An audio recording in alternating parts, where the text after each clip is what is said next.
Hi, it's Maureen McCann with Promotion Career Solutions, and today I'm going to be talking to you about things I hear in conversations that don't make any sense to me.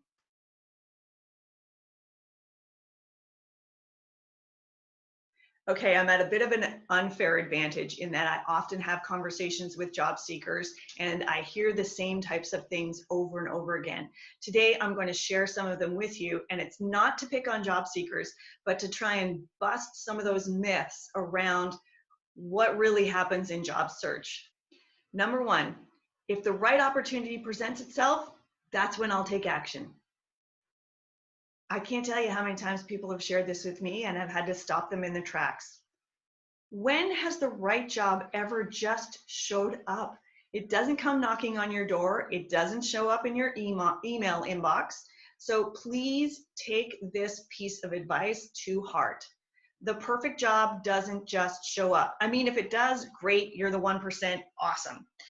Instead of waiting for that job to show up, go find it. I know that is counterintuitive. We believe that we'll just go to a job board one day and there the job will be, or the recruiter will contact us and offer us an amazing job. It doesn't happen that way. And if it does happen that way, that's awesome. But generally speaking, you have to go out and hunt down that job or that opportunity.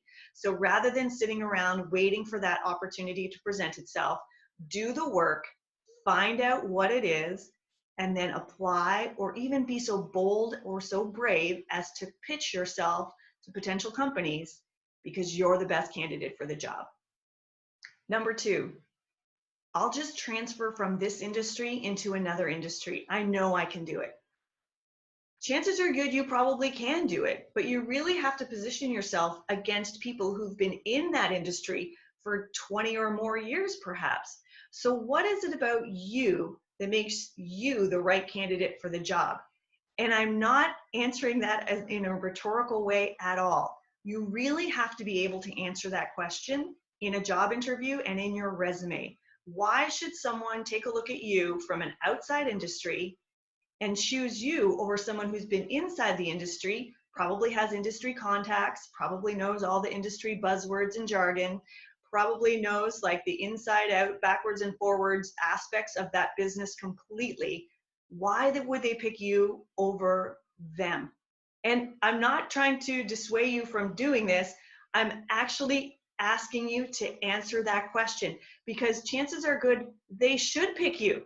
You just have to make it crystal clear. What's in your mind may not necessarily be translated to your resume and to your interview. So take the time to think it through so you can teach or educate people as to why you're the best candidate for that job. I'll just stay here until things settle down. There are people who have built an entire career settling for the status quo. And if that's the type of stability that you need, great. Kudos to you. But for those of you who are trying to work their way up Maslow's hierarchy into self-actualization, this is an opportunity for you to be able to take advantage of the time that you have to reflect on what's truly important for you. What do you want to have happen when we get back to work? Do you want to go back to the same job?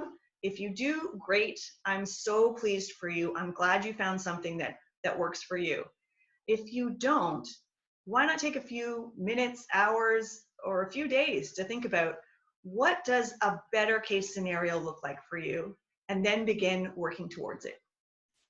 In this same line of thinking, I'll often hear people say, well, I'm only 12 years from retirement, so I may as well stay. 12 years? Did you really just wish away 12 years of your life?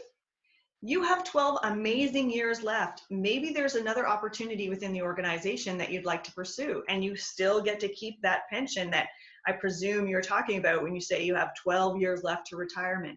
Why not make them 12 glorious years doing things that you love to do? And again, I'm not naive enough to think that all people are going to find the best possible work for them, but I am hopeful that you find something that is aligned to who you are and that you are able to secure that type of role because, again, like I said earlier, I really do believe when people are happy at work, they're happy in their lives.